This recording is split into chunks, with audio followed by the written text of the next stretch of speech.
ಅರಿಶಿಣದ ಬಣ್ಣ ಕೆಂಪಾಗಿದೆ. ಸಂತೋಷ ತುಂಬಿರೋ ನಿಮ್ಮ ಕುಟುಂಬಕ್ಕೆ ಯಾರೋ ಏನೋ ಮಾಡೋದಕ್ಕೆ ಹೊರಟಿದ್ದಾರೆ. ಆ ಕಿಚ್ಚಿಂದ ಕುಟುಂಬ ಕಲಹ ಶುರುವಾಗುತ್ತೆ. ಕುಟುಂಬದ ಸದಸ್ಯರ ಮಧ್ಯೆ ಊಹೆ ಮಾಡೋಕ್ಕಾಗದೇ ಇರೋ ವಿರೋಧ ಬರುತ್ತೆ. ಅಯ್ಯಯ್ಯೋ, ಇಷ್ಟು ಕಾಲ ಒಟ್ಟಾಗಿರೋ ನಿಮ್ಮ ಮಕ್ಕಳು ಈಗ ಬೇರೆ ಬೇರೆ ಆಗ್ತಾರೆ, ಬೇರೆ ಬೇರೆ ಸಂಸಾರ ಮಾಡ್ತಾರೆ.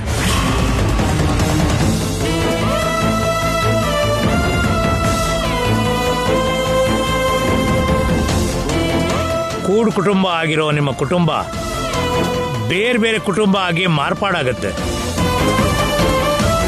ನೋ, ನಾನ್ ನಂಬೋಲ್ಲ. ನನ್ನ ಮಕ್ಕಳು ಯಾವತ್ತೂ ಬೇರೆ ಆಗೋದಿಲ್ಲ. ಮಕ್ಕಳು ಬೇರೆ ಆಗ್ತಾರೆ ಅಂತ ಹೇಳಿ ನಮ್ಮನ್ನ ಹೆದರಿಸಿ ಶಾಂತಿ ಪೂಜೆ ಹೋಮ ಅಂತ ಹೇಳಿ ನಮ್ಮ ಹತ್ರ ದುಡ್ಡು ಕೀಳೋದಿಕ್ ನೋಡ್ತಾ ಇದ್ದೀರಾ? ವಿನಾಶಕಾಲೆ ವಿಪರೀತ ಬುದ್ಧಿ. ವಿನಾಶಕಾಲ ಹತ್ರ ಬಂದಾಗ ಹೀಗೆ ಬುದ್ಧಿ ವಿಪರೀತವಾಗಿ ಬದಲಾಗಿ ಒಳ್ಳೆದನ್ನ ಹೇಳಿದ್ರು ಕೇಳಲ್ಲ ಮಗನೇ. ಏನ್ರಿ ಏನ್ರಿ ಹೀಗ್ ಮಾತಾಡ್ತಿದ್ದೀರಾ? ಸ್ವಾಮೀಜಿ ನಮ್ ಒಳ್ಳೇದಕ್ಕಲ್ವಾ ಹೇಳ್ತಿರೋದು. ದಯವಿಟ್ಟು ನೀವೇನು ಮಾತಾಡ್ಬೇಡಿ ಪ್ಲೀಸ್. ನನಗೋಸ್ಕರ ಏನು ಮಾತಾಡ್ಬೇಡಿ ಪ್ಲೀಸ್. ವಸಂತ, ಇಂಥದೆಲ್ಲ ನಂಬೋಲ್ಲ, ನಾನು ನಂಬೋಕ್ಕಾಗಲ್ಲ. ನಿನಗೆ ಅಷ್ಟೊಂದು ನಂಬಿಕೆ ಇದ್ರೆ ಆ ಯಪ್ಪ ಹೇಳೋ ಹರಿಕತೆನೆಲ್ಲ ಕೇಳ್ಕೊಂಬ. ನಾನು ಆಚೆ ವೆಯ್ಟ್ ಮಾಡ್ತೀನಿ. ಏನ್ರಿ ಏನ್ರಿ ಸ್ವಾಮಿ, ಅವ್ರ ಮಾತಿಗೆ ನೀವೇನು ಅನ್ಕೋಬೇಡಿ. ದಯವಿಟ್ಟು ಅವರನ್ನ ಕ್ಷಮಿಸ್ಬೇಡಿ ಸ್ವಾಮಿ. ನನ್ನ ಹತ್ರಕ್ಕೆ ನಿನ್ನಂಥ ಭಕ್ತರು ಮಾತ್ರ ಅಲ್ಲಮ್ಮ, ಅವರಂಥ ವ್ಯಕ್ತಿಗಳು ಕೂಡ ಬರ್ತಾರೆ. ನಾವು ಅದ್ರ ಬಗ್ಗೆ ಯೋಚನೆ ಮಾಡಲ್ಲ. ನೀನು ನನ್ನನ್ನು ನಂಬಿ ಬಂದಿರೋದ್ರಿಂದ ನಿನ್ನ ಸಮಸ್ಯೆಗೆ ಪರಿಹಾರ ಕೊಡೋದು ನನ್ನ ಬಾಧ್ಯತೆ.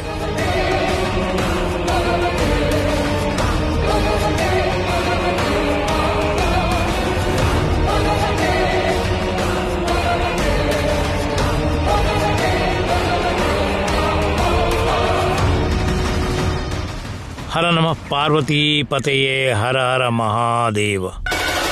ಹರಿ ಓಂ ತತ್ಸತ್.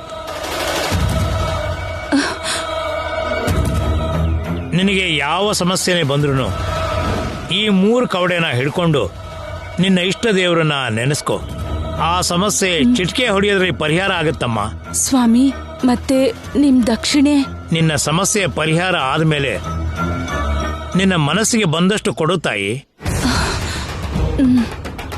ಈಗ ದಕ್ಷಿಣೆ ಬಗ್ಗೆ ನೀನೇನು ಯೋಚನೆ ಮಾಡಬೇಡ. ಮುಂದೆ ಆಗೋ ಒಳ್ಳೆಯದ್ರ ಬಗ್ಗೆ ಮಾತ್ರ ಯೋಚನೆ ಮಾಡು. ಧೈರ್ಯವಾಗಿ ಇರು. ಈ ಕವಡೆ ನಿನ್ನ ಹತ್ರ ಇರೋವರೆಗೂ ನಿನಗೆ ಯಾವ ತೊಂದರೆನೂ ಆಗೋದಿಲ್ಲ. ಆಗ್ಲಿ ಸ್ವಾಮಿಗಳೇ. ಹರಿ ಓಂ ತತ್ಸತ್.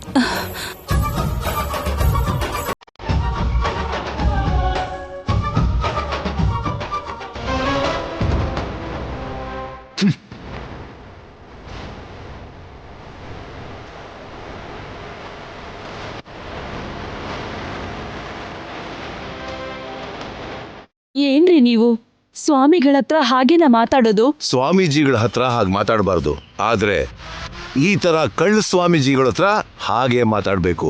ಛೇ, ಅವರು ಕಳ್ಳ ಸ್ವಾಮೀಜಿ ಅಲ್ಲ ರೀ. ಹಾಗೆ ಹೇಳಿದ್ರೆ ಕಣ್ಗಳು ಹೋಗತ್ತೆ. ಹಾಗೆ ಹೇಳ್ದೆ ಇದ್ರೆ ನಿಮ್ಮಂತವ್ರಿಗೆಲ್ಲ ಕಣ್ಣು ಮುಚ್ಕೊಂಡೇ ಹೋಗುತ್ತೆ. ಅವ್ರು ಹೇಳೋ ಕಟ್ಟು ಕತೆಗಳನ್ನೆಲ್ಲ ನಂಬಿ ಅವ್ರು ಕೇಳಿದಷ್ಟು ದುಡ್ಡನ್ನ ಅವ್ರು ಕೊಟ್ಟು ಬರ್ತೀರಾ. ಇದೆಲ್ಲ ಒಂದು ವ್ಯಾಪಾರ ವಸಂತ, ಅರ್ಥ ಮಾಡ್ಕೋ. ಹಾಗೆ ವ್ಯಾಪಾರ ಮಾಡೋರು ಇದ್ರೂ ಇರಬಹುದು ರೀ. ಆದ್ರೆ ಈ ಸ್ವಾಮೀಜಿ ಮಾತ್ರ ಅಂಥವ್ರಲ್ಲ ರೀ.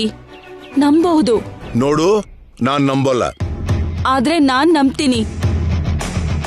ಅವರು ನಮ್ ಕುಟುಂಬದ ಬಗ್ಗೆ ಹೇಳಿದ್ದೆಲ್ಲ ನಿಜಾನೇ. ಮುಖ್ಯವಾಗಿ ಅಖಿಲ್ ಜೀವನದಲ್ಲಿ ನಡೆದಿರೋ ಎಲ್ಲ ಘಟನೆಗಳನ್ನ ಕಣ್ಣಿಗೆ ಕಟ್ಟಿದ ಹಾಗೆ ಕರೆಕ್ಟಾಗಿ ಹೇಳಿದ್ದಾರೆ. ಅದಕ್ಕೆ ನನಗೆ ಆ ಸ್ವಾಮಿಗಳ ಮೇಲೆ ನಂಬಿಕೆ ಬಂದಿದ್ದು. ಈಗ ಅವ್ರು ಹೇಳಿದ ಹಾಗೆ ಮಕ್ಕಳ ಮಧ್ಯೆ ಗಲಾಟೆ ಆಗುತ್ತೇನೋ ಅಂತ ಭಯ ಆಗ್ತಿದೆ. ಹೆದರ್ಬೇಡ ವಸಂತ, ಅನಗತ್ಯವಾಗಿ ಹೆದರ್ಬೇಡ. ಇಂಥವ್ರ ಮಾತುಗಳನ್ನ ನಂಬಿದ್ರೆ ಅನಗತ್ಯವಾಗಿ ನಾವೇ ಭಯನ ಕೊಂಡ್ಕೊಂಡು ಬಂದಾಗುತ್ತೆ ಗೊತ್ತಾ. ಆದ್ರೂ ಆ ಬ್ರಹ್ಮದೇವರು ನಮ್ಮ ಹಣೆಯಲ್ಲಿ ಏನ್ ಬರ್ದಿರ್ತಾನೋ ಅದೇ ನಡೆಯುತ್ತೆ ಹೊರತು ಇಂಥ ಕಳ್ಳಸ್ವಾಮಿಗಳು ಹೇಳೋದು ಯಾವುದು ನಡೆಯಲ್ಲ. ಅನವಶ್ಯಕವಾಗಿ ಆ ಸ್ವಾಮಿ ಹೇಳಿದ್ದನ್ನ ನಂಬಿ ಮನಸ್ಸು ಆರೋಗ್ಯನ ಹಾಳು ಮಾಡ್ಕೋಬೇಡ. ನಡಿ.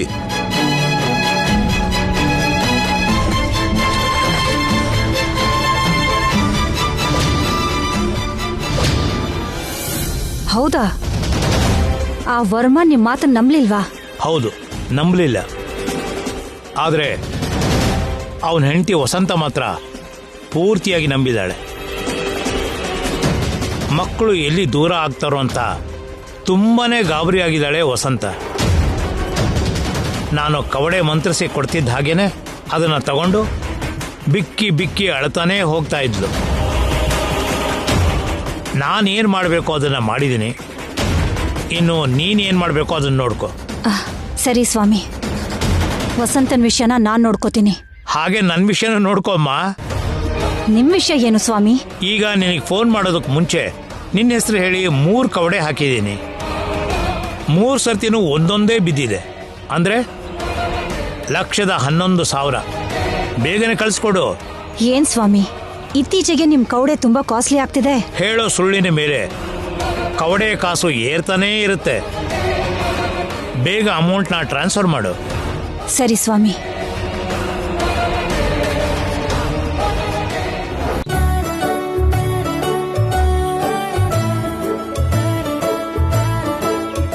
ಮಮ್ಮಿ ಮಮ್ಮಿ, ಸಂಕ್ರಾಂತಿ ಹಾಲಿಡೇಸ್ಗೆ ನಾವ್ ವಿಲೇಜ್ಗೆ ಹೋಗ್ತಾ ಇದೀವಿ. ಯಾರು ಹೇಳಿದ್ದು? ಅಖಿಲ್ ಚಿಕ್ಕಪ್ಪ ಹೇಳಿದ್ದು. ಹೌದಾ? ನಿಮ್ ಚಿಕ್ಕಪ್ಪ ಹೇಳಿದ್ದ? ಹೌದು ಮಮ್ಮಿ, ನಾವೆಲ್ಲರೂ ಹೋಗ್ತಿದೀವಂತೆ. ಆ ವಿಲೇಜ್ ನಲ್ಲಿ ಹೊಲ ಎಲ್ಲ ತೋರಿಸ್ತೀನಿ ಅಂದ್ರು ಚಿಕ್ಕಪ್ಪ. ಹಾಗಾದ್ರೆ ಸಂಕ್ರಾಂತಿ ಹಾಲಿಡೇಸ್ಗೆ ನೀವು ತುಂಬಾ ಚೆನ್ನಾಗಿ ಎಂಜಾಯ್ ಮಾಡಬಹುದು. ಸರಿಯಾಗಿ ಹೇಳ್ದೆ ವೈದೇಹಿ. ಮಕ್ಕಳನ್ನ ಆಗಾಗ ಈಗ ಕರ್ಕೊಂಡು ಹೋಗ್ತಾ ಇದ್ರೆ ಅವರು ಕೂಡ ಎಂಜಾಯ್ ಮಾಡ್ತಾರೆ. ಮಕ್ಳೇನ್ ಮಮ್ಮಿ, ದೊಡ್ಡವರು ಕೂಡ ಆಗಾಗ ಈ ತರ ಹಾಲಿಡೇಸ್ಗೆ ಹೋಗ್ತಿದ್ರೆ ಎಂಜಾಯ್ ಮಾಡೋದಿಲ್ವಾ ಹೇಗೆ? ಮಾಡ್ತಾರೆ ಅನ್ಕೋ, ದೊಡ್ಡವರು ಕೂಡ ಎಂಜಾಯ್ ಮಾಡ್ತಾರೆ. ಆದ್ರೆ ಎಲ್ರಿಗೂ ಆ ಅದೃಷ್ಟ ಇರಲ್ಲ. ಈಗ ನಮ್ಮನ್ನೇ ನೋಡು, ನಮ್ಮನ್ನ ಬಾ ಅಂತ ಯಾರಾದ್ರೂ ಕರೀತಾರಾ? ನಾವಾದ್ರೂ ಎಲ್ಲಿಗೆ ಹೋಗ್ತೀವಿ? ಅದೇನ್ ಎಂಜಾಯ್ ಮಾಡ್ತೀವಿ? ಯಾವ್ದಕ್ಕಾದ್ರೂ ಪಡ್ಕೊಂಡ್ ಬಂದಿರ್ಬೇಕು. ಅದೇನ್ ಚಿಕ್ಕಮ್ಮ ಹೀಗಂತೀರಾ? ನಿಮ್ಗಿಷ್ಟ ಇದ್ರೆ ನೀವು ನಮ್ ಜೊತೆಗೆ ಬರಬಹುದಲ್ವಾ? ನಿಮ್ಮನ್ನ ಯಾರು ಬೇಡ ಅಂತಾರೆ? ಯಾರು ಬೇಡ ಅನ್ನಲ್ಲ. ನಾವು ಬರ್ತೀವಿ ಅಂದ್ರೆ ಅಣ್ಣ ಅತ್ತಿಗೆ ಏನು ಅನ್ನಲ್ಲ. ಆದ್ರೆ ಬಾ ಅಂತ ಯಾರು ಕರಿದೆ ಹೋದ್ರೆ ನಾವು ಬರೋದು ಕರಿದೆ ಬರೋ ಗೆಸ್ಟ್ ಹಾಗೆ ಅನಿಸ್ಕೋತೀವೇನೋ ಅಂತ. ನಮ್ಮಲ್ಲಿ ಅಂಥದ್ದೆಲ್ಲ ಯಾಕೆ ಚಿಕ್ಕಮ್ಮ? ನೀವು ನಮ್ಮ ಅತ್ತೆಗೆ ದೂರದ ಸಂಬಂಧಿನೇ ಆದ್ರೂ ನಿಮ್ಮನ್ನ ತನ್ನ ಸ್ವಂತ ನಾದ್ನಿ ಥರನೇ ನೋಡ್ಕೊಳ್ತಾರೆ ಅಲ್ವಾ ನಮ್ಮತ್ತೆ? ಹೌದು. ಮನೆಯಲ್ಲಿ ಅಳಿಯಂಗೆ ಎಷ್ಟು ಸ್ವಾತಂತ್ರ್ಯ ಇರುತ್ತೋ ಹೆಣ್ಮಕ್ಳಿಗೂ ಅಷ್ಟೇ ಸ್ವಾತಂತ್ರ್ಯ ಇರುತ್ತೆ. ನೀವು ಈ ಮನೆಗೆ ಯಾವಾಗಾದ್ರೂ ಬರಬಹುದು, ನಮ್ ಜೊತೆಗೆ ಎಲ್ಲಾದ್ರೂ ಬರಬಹುದು. ಆದ್ರೆ ನೀವು ಫೀಲ್ ಆಗ್ತೀರಾ ಅಂತ ಈ ಮನೆ ಸೊಸೆಯಾಗಿ ನಾನ್ ನಿಮ್ಮನ್ನ ಕರಿತೀನಿ. ನೀವು ಕೂಡ ನಮ್ ಜೊತೆಗೆ ನಮ್ ವಿಲೇಜಿಗೆ ಬನ್ನಿ, ಎಲ್ರೂ ಆರಾಮಾಗಿದ್ ಬರೋಣ. ಅಯ್ಯೋ, ನೀನ್ ಅಷ್ಟೆಲ್ಲ ಹೇಳ್ಬೇಕೇನಮ್ಮ? ನಾನೇನೋ ಮಾತಿಗೆ ಹಾಗಂದೆ ಅಷ್ಟೇ. ನೀವು ಕರಿತೆ ಹೋದ್ರು ನಾವು ಬರ್ಬೇಕು ಅನ್ಕೊಂಡ್ರೆ ಬಂದೇ ಬರ್ತೀವಿ. ಈಗ ನೀನ್ ಕರೆದಿದ್ಯಲ್ಲ, ಖಂಡಿತ ಬರ್ತೀವಿ. ಶ್ಯಾಮಾ, ನಿಂಗೊಂದು ಶುಭ ಸುದ್ದಿ. ನಿನ್ನ ಅಕ್ಕ ನಿಮ್ ಜೊತೆ ನಮ್ಮನ್ನು ಊರಿಗೆ ಬಾ ಅಂತ ಕರೆದಿದ್ದಾಳೆ.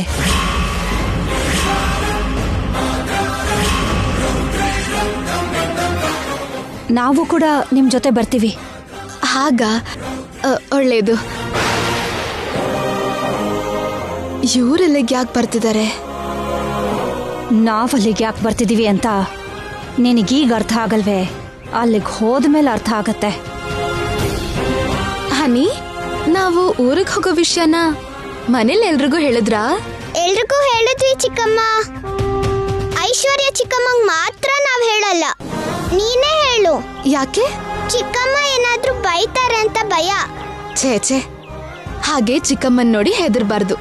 ನಿಮ್ಮನ್ನ ಚಿಕ್ಕಮ್ಮ ಏನು ಅನ್ನಲ್ಲ, ತುಂಬಾ ಒಳ್ಳೆಯವರು ಐಶ್ವರ್ಯ ಚಿಕ್ಕಮ್ಮ. ಹಾಗಾದ್ರೆ ನೀನ್ ಹೋಗಿ ಐಶ್ವರ್ಯ ಚಿಕ್ಕಮ್ಮಂಗೆ ಹೇಳು, ನಾವ್ ಬೇರೆ ಎಲ್ಲಾರ್ಗೂ ಹೇಳ್ತೀವಿ. ಯಾಕೋ ಪಾಪ ಐಶ್ವರ್ಯ ಅಂದ್ರೆ ಮಕ್ಳಿಗಷ್ಟು ಭಯ. ಮಕ್ಳಿಗೆ ಯಾರದಾದ್ರೂ ಭಯ ಇರ್ಬೇಕಲ್ವಾ ಚಿಕ್ಕಮ್ಮ, ಇಲ್ದಿದ್ರೆ ಸ್ವಲ್ಪನೂ ಮಾತಾ ಕೇಳಲ್ಲ. ಓಕೆ, ನಾನು ನೆಕ್ಸ್ಟ್ ವೀಕ್ ಸಿಗ್ತೀನಿ. ಈಗ ನಾನು ಸ್ವಲ್ಪ ಬ್ಯುಸಿ ಆಗಿದ್ದೀನಿ, ಆಮೇಲೆ ಮಾತಾಡ್ತೀನಿ. ಅಕ್ಕ ಅಕ್ಕ, ಏನು? ಸಂಕ್ರಾಂತಿ ಹಬ್ಬಕ್ಕೆ ಎಲ್ರೂ ನಮ್ಮೂರಿಗೆ ಹೋಗ್ಬೇಕು ಅಂತ ಮಾತಾಡ್ತಿದ್ದಾರೆ. ಯಾರು ಹೇಳಿದ್ದು? ಮಾವ ಹೇಳಿದ್ರು, ನಿಮ್ ಮೈದ್ನೂ ಹೇಳಿದ್ರು. ಅದಕ್ಕೆ ನಾನೇನ್ ಮಾಡ್ಬೇಕು? ನೀವು ಕೂಡ ಪ್ರಯಾಣಕ್ಕೆ ಏರ್ಪಾಡ್ ಮಾಡ್ಕೋಬೇಕಲ್ಲ. ಏನ್ ಏರ್ಪಾಡ್ ಮಾಡ್ಕೊಳ್ಳೋದು? ಅದೊಂದ್ ದೊಡ್ಡ ಪ್ರಯಾಣ, ಅದಕ್ಕೆ ಏರ್ಪಾಡ್ ಬೇರೆ ಮಾಡೋದು. ಅದೇನ್ ಪ್ಯಾರಿಸ್ಸಾ ವೆಕೇಶನ್ಗೆ ಹೋಗೋದಕ್ಕೆ? ಯಾವ ಸೌಲಭ್ಯನೂ ಇಲ್ದಿರೋ ಹಳ್ಳಿ. ಅಲ್ಲಿ ಕನಿಷ್ಠ ಇಂಟರ್ನೆಟ್ ಸರಿಯಾಗಿ ಕೆಲಸ ಮಾಡಲ್ಲ. ಇಷ್ಟು ಕಂಫರ್ಟ್ ಲೈಫ್ ಅಭ್ಯಾಸ ಆದ್ಮೇಲೆ ಅಂತ ಕಂಫರ್ಟ್ ಇಲ್ದಿರೋ ಜಾಗಕ್ಕೆ ನಾನಂತೂ ಬರಲ್ಲ. ಲಾಸ್ಟ್ ಟೈಮ್ ಕೂಡ ಮಾವನ್ ಮಾತಿಗೆ ಇಲ್ಲ ಅನ್ನೋಕಾಗ್ದೆ ಹೋಗಿದ್ದೆ. ತುಂಬಾನೇ ಕಷ್ಟಪಟ್ಟಿದ್ದೆ. ಈ ಸಲ ಅಂತೂ ನನ್ ಕೈಲಿ ಕಷ್ಟಪಡಕ್ ಆಗಲ್ಲ. ನಿಮ್ಗಳ ಜೊತೆ ನಾನ್ ಬರಲ್ಲ. ಹಾಗಂದ್ರೆ ಹೇಗಕ್ಕ? ನಮ್ ಕುಟುಂಬ ಎಲ್ಲ ಹೋಗ್ತಿರುವಾಗ ನೀವೊಬ್ರೇ ಬರ್ದೇ ಇದ್ರೆ ಹೇಗಿರತ್ತೆ? ಅಲ್ದೆ ನಾವೆಲ್ಲ ಒಟ್ಟಿಗೆ ಇರೋದಕ್ಕಿಂತ ಕಂಫರ್ಟ್ ಇನ್ನೇನಿರತ್ತಕ್ಕ? ಜೊತೆಗಿದ್ರೆ ಕಂಫರ್ಟ್ ಚೆನ್ನಾಗಿದೆ. ಡೈಲಾಗ್ ತುಂಬಾ ಚೆನ್ನಾಗಿದೆ. ಇಂಥ ಡೈಲಾಗ್ಸ್ನ ಹೇಳೋದಕ್ಕೆ ಕೇಳೋದಕ್ಕೆ ತುಂಬಾ ಚೆನ್ನಾಗಿರುತ್ತೆ. ಆದ್ರೆ ಪ್ರಾಕ್ಟಿಕಲ್ ಆಗಿ ಕಷ್ಟ ಆಗತ್ತೆ. ನಮ್ಮವ್ರಿಗಾಗಿ ಅಷ್ಟಾದ್ರೂ ಕಷ್ಟ ಪಡ್ಬೇಕಲ್ವಕ್ಕ? ಓಕೆ, ಕಷ್ಟ ಪಡ್ತೀನಿ. ನಾನು ಕೂಡ ನಿಮ್ ಜೊತೆ ಆ ಊರಿಗೆ ಬರ್ತೀನಿ. ಆದ್ರೆ ಒಂದು ಕಂಡೀಷನ್. ಕಂಡೀಷನ್ನ? ನಾನು ನಿಮ್ ಜೊತೆ ಆ ಹಳ್ಳಿಗೆ ಬರ್ಬೇಕು ಅಂದ್ರೆ ನೀನ್ ನನ್ನ ಹತ್ರ ಮುಚ್ಚಿಟ್ಟಿರೋ ಆ ನಿಜ ಏನು ಅಂತ ಈಗ ನನಗೆ ಹೇಳ್ಬೇಕು.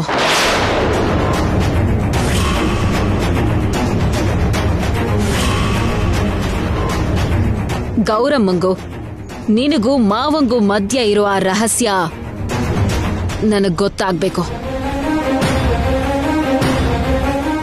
ಕ್ರಿಸ್ಮಸ್ ಪಾರ್ಟಿ ದಿನ ನೀನು ಅಖಿಲ್ಗೆ ಹೇಳ್ಬೇಕು ಅಂತಿದ್ದ ಆ ನಿಜಾನ ನನಗೆ ಹೇಳಬೇಕು.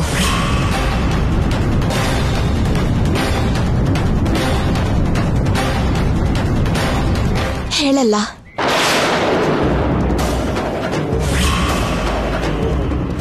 ಹೇಳೋಕ್ಕಾಗಲ್ಲ. ಹಾಗಾದ್ರೆ ನಾನು ಬರಲ್ಲ. ಬರಕ್ಕಾಗಲ್ಲ. ನಾನ್ ಕೇಳಿದ್ದನ್ನ ನೀನ್ ಹೇಳ್ದೆ ಇದ್ಮೇಲೆ ನೀನ್ ಹೇಳಿದ್ದನ್ನ ನಾನ್ ಯಾಕೆ ಮಾಡ್ಬೇಕು? ಇನ್ಯಾವತ್ತೂ ನನ್ನ ವಿಷಯದಲ್ಲಿ ತಲೆ ಹಾಕ್ಬೇಡ. ನನಗೆ ಸಲಹೆ ಕೊಡ್ಬೇಡ. ಹೋಗೋ, ಹೋಗ್ ಕೆಲ್ಸ ನೋಡ್ಕೋ.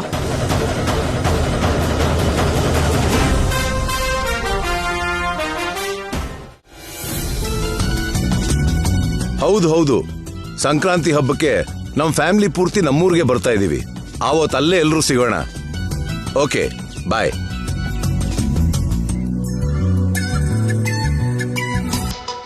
ಹೌದು, ಶ್ಯಾಮ ಎಲ್ಲಿ?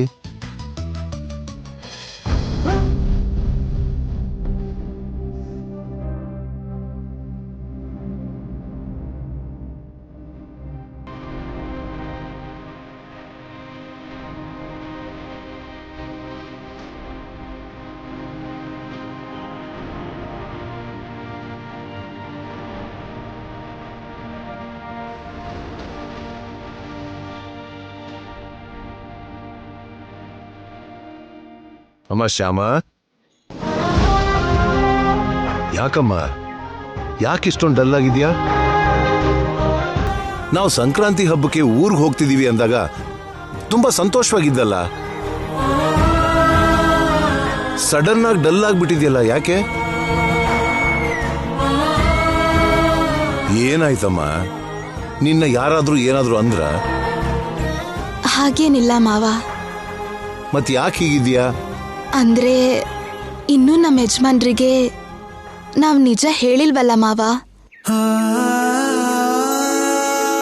ಅದು ನೆನ್ಪಾದಾಗೆಲ್ಲ ಮನ್ಸಿಗೆ ತುಂಬಾ ನೋವಾಗತ್ತೆ. ತುಂಬಾ ದಿನ ಈ ನೋವನ್ನ ನನ್ನಿಂದ ಸಹಿಸ್ಕೊಳಕ್ ಆಗಲ್ಲ ಮಾವ.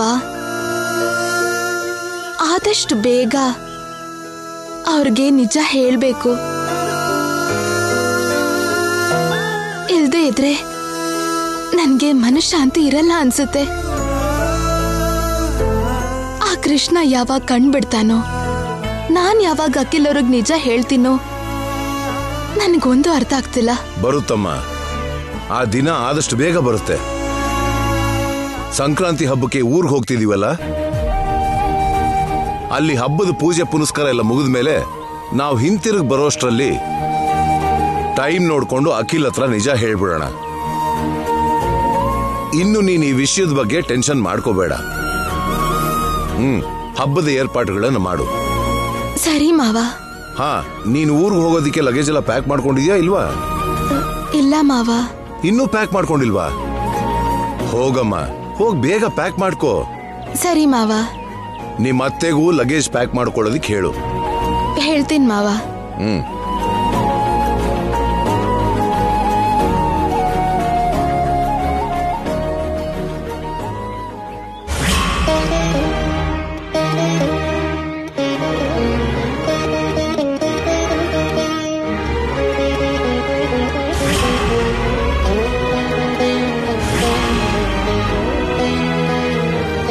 ಈ 3 ಕವಡೆನ ಹಿಡ್ಕೊಂಡು ನಿನ್ನ ಇಷ್ಟ ದೇವರನ್ನ ನೆನೆಸ್ಕೊ.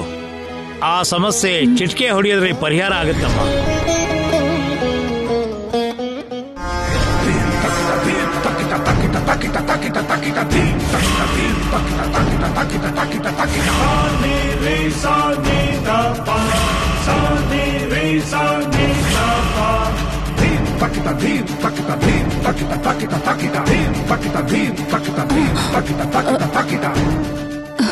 ಯಾಕತ್ಗೆ ಹಾಕ್ ಬೆಚ್ಚ ಬಿದ್ರಿ?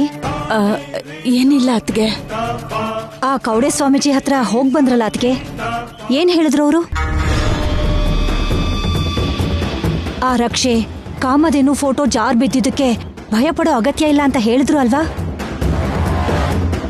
ಹಾಗೆ ಹೇಳಲಿಲ್ಲ ಅತ್ಗೆ. ಹೌದಾ? ಹಾಗೆ ಹೇಳಿಲ್ವಾ? ಮತ್ತೇನಂದ್ರು?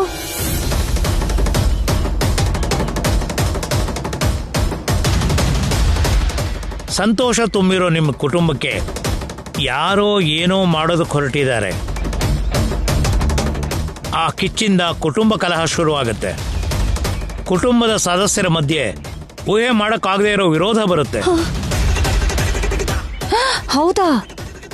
ಕುಟುಂಬದಲ್ಲಿ ಜಗಳ ಆಗತ್ತೆ ಅಂದ್ರ? ಮಕ್ಕಳು ಬೇರೆ ಆಗ್ತಾರೆ ಅಂತಂದ್ರ? ಹೌದು ಅತ್ಗೆ. ಇಲ್ಲಿವರೆಗೂ ನಮ್ ಜೀವನದಲ್ಲಿ ನಡೆದಿರೋದೆಲ್ಲ ಕರೆಕ್ಟಾಗಿ ಹೇಳಿದ್ದಾರೆ ಆ ಸ್ವಾಮೀಜಿ. ಈಗ ಆ ಸ್ವಾಮೀಜಿ ಹೇಳಿದ್ದೆ ಕರೆಕ್ಟಾಗಿ ನಡೆಯುತ್ತೇನೋ ಅಂತ ಭಯ ಆಗ್ತಿದೆ. ಸಂಕ್ರಾಂತಿ ಹಬ್ಬಕ್ಕೆ ಎಲ್ರೂ ಸಂತೋಷವಾಗಿರ್ಬೇಕು ಅಂತ ನಮ್ ಊರಿಗೆ ಹೋಗೋಣ ಅಂತ ಎಲ್ಲ ಪ್ಲಾನ್ ಮಾಡಿದ್ವಿ. ಅಷ್ಟರಲ್ಲಿ ಹೀಗಾಗೋಯ್ತು. ಊರಿಗೆ ಹೋಗೋದೇ ಬೇಡ ಅನ್ನಿಸ್ತಿದೆ. ಬೇಡ ಅದ್ಗೆ, ಬೇಡ. ಲಾಸ್ಟ್ ಮಿನಿಟ್ ಅಲ್ಲಿ ಹೀಗೆ ಟ್ರಿಪ್ ಕ್ಯಾನ್ಸಲ್ ಮಾಡೋದು ಒಳ್ಳೇದಲ್ಲ. ಎಲ್ರೂ ಡಿಸಪಾಯಿಂಟ್ ಆಗ್ಬಿಡ್ತಾರೆ. ಮುಖ್ಯವಾಗಿ ಅಣ್ಣ ಅಂತೂ ತುಂಬಾ ಫೀಲ್ ಆಗ್ಬಿಡ್ತಾರೆ.